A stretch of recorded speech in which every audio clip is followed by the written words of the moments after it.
welcome to my channel. And for the subbies, welcome back. Thank you for joining. For the newbies, what's holding you back? You need to go ahead and subscribe to your girl, like, comment, and join the Fab Fam.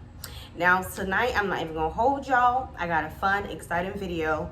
We are gonna be talking about some movies, some shows, things that will really get you through this quarantine, and just, you know, titles that is new, different, and things that you can just dive into and are suggested by me because you know they're gonna be good, okay? I'm a movie one who usually looks for the shows, looks for the movies because they know I have that good opinion, okay?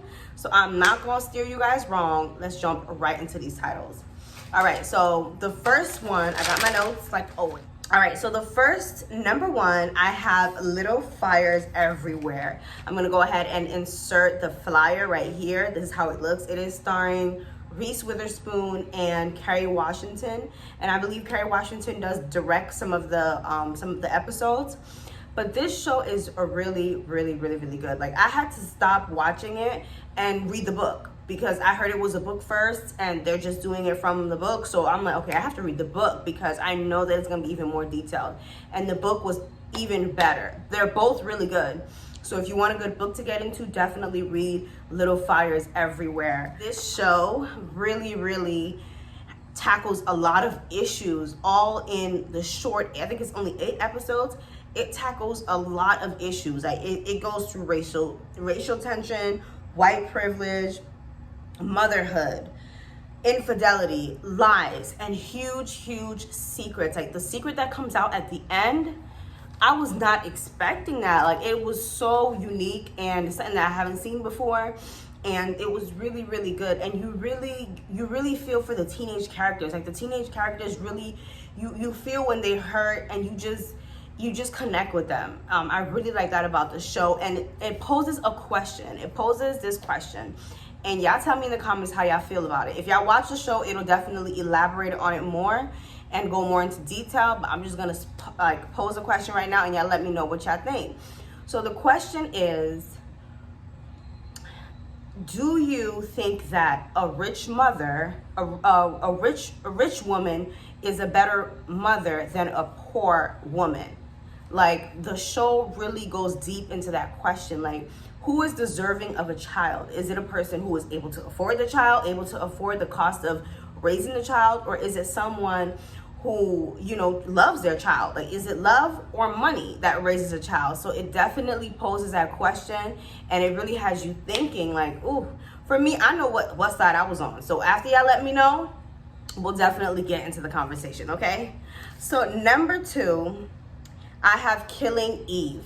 Now, this show is suspenseful, it's thrilling, it's unique, it's sexy, it is obsessive. The characters are obsessive. Like, the roles that they play are obsessive. Both the villain and the hero, they are both obsessive personalities. And so whatever they do, they're doing, they fully do it. Like, they're fully involved in whatever they're doing, whether it be the crime or whether the hero will be looking for the culprit.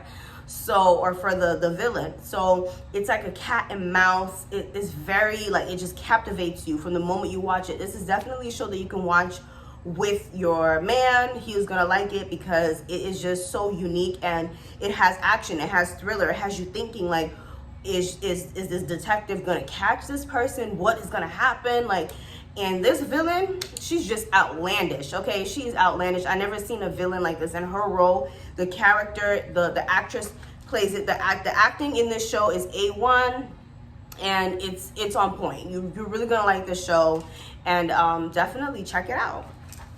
So the next one, and it's funny too. Killing Eve is funny. It's not like right in your face funny, but definitely with the villain, she gonna have you cracking up. Like, the way she is, it's like, really? All right, so the next show we have is Baker and the Beauty. This, I'll go ahead and insert just the promo pic for that. This show here is so sweet. It's such a romantic show and such a light-hearted show. Like, this is one of the shows that you put on right when you're about to go to sleep and you like to snuggle in. Like, that's me. Like, I like to watch light shows when I'm about to go to bed. I don't need nothing that's gonna have my heart racing, anything that's gonna have me running from the bathroom to the bed. I do not know. I just need something really light, really peaceful, that's just gonna put me to sleep. In the first episode, I was smiling ear to ear. Like, I was just so, my heart was so like filled, and I was like, oh my gosh, this is so cute. And of course my husband watched it with me. So definitely, if you know you're with your man, he's probably gonna check it out, you know, and watch it with you, because the family that the show is centered around, they are such a relatable family.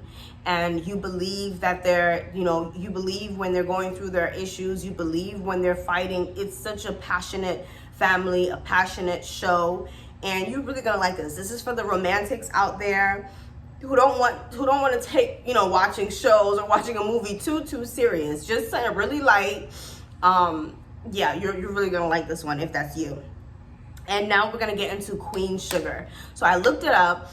This is 4 seasons. Now I kind of have a love-hate relationship with Queen Sugar, because I want to say the first 2 seasons I really liked. Then the 3rd season kind of had me like, oh, I don't know. But then the 4th season, I was really just blown away. Like, it was so good. And that's the season that I'm referring to you guys to go ahead and watch, because it is just so good. Like, the storylines, the story, what happens in the story. Like, you have a sister who, she did something to the whole family, and it involves the whole family. And so the show is just leading up to that bubbling over, the fact of what she did. How could she do this? And you just believe the characters so badly. You have the actress who plays Charlie Baudelaire. She is such a great actress. Like, when she cries, where's my tissue? Like, when she is angry, when she gets emotional, you just feel it on another level. Like, you really believe her character. Like, she is such a great actress. And then you have the couple, Violet and Hollywood. Like, they're an older couple, which I feel like a lot of people don't glamorize older couples. And she's older and he's a lot younger, but their dynamic is just so beautiful. Hollywood, which is the guy, he always has his wife's back, and he's just a good guy. And the dynamic is beautiful, and you don't really see that in a lot of shows, especially when they're depicting Black people. Like, they're not really depicting us, you know, as loving, as together. And this couple, they're strong, they love each other. The husband is in love with his wife, and she's a little older than him, but it works. Like, it is just such a nice show, and the family dynamic. And again, when them sisters were beefing, I was like, what? It was really good. You would like it, trust me. The last and final movie or thing that I want to cover is Parasite. Parasite. Now, there's a reason why this movie, I think it won, it definitely won an award for Oscars. Like, it won an Oscar, and I think best foreign movie. And it's been so long since they had a foreign movie, which, I mean, come on now, it's a bunch of white men, so what do you expect? But that are voting for this thing. So this is a foreign, like, this is an Asian movie. It has Asian subtitles. I'm just gonna let you know. This is it right here. But it is so worth it. It is so worth it. This tackles classism. This tackles family dynamics. This tackles rich and poor and dumb and stupid and relatable. And it turns it all on its head. Like,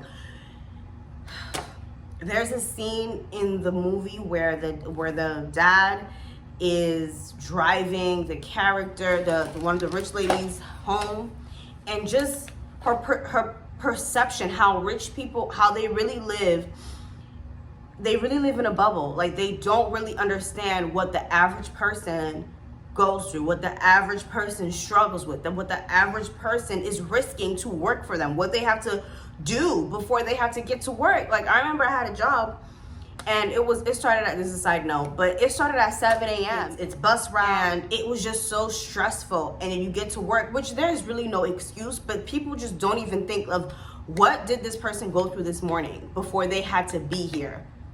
These people in the movie, like, they sacrificed so much at one point to work there, and they were willing to fight, literally fight tooth and nail for the little position that they got. And it wasn't even a high, like, they got this much of a leg up above what they were going through. And it just, the drama, the way it makes you think, the conversation you will have after watching this movie, you will talk about this movie because it just makes you think. And then there's a lot of symbolism, you know, there's a lot of things that if you didn't catch the first time, you will catch it a second time. By Jordan Peele, this is very similar to that, where you just never know what's lying beneath the surface, literally, okay? So y'all go check out these titles. Let me know, like, let's get the conversation popping. I will be posting again on Friday. I really want to know what your intake is. Like, even if you had time to just watch one episode or just a movie. But if I had to suggest you watch anything, I would suggest you watch one episode of Killing Eve, because that episode, the first episode, will pull you in. It will just captivate you, okay? So that would be the one show that I would suggest you watch, like, as soon as possible. But yeah, let me know if you've watched these shows, if you watch these titles, if you're a movie buff like me, you know, definitely let's start a conversation, let's chat about it. And yeah, these are really good. So I will definitely see you in my next video. Thank you so much. I hope you're not too annoyed with my voice. But again, thank you so much. And I'll see you in the next one.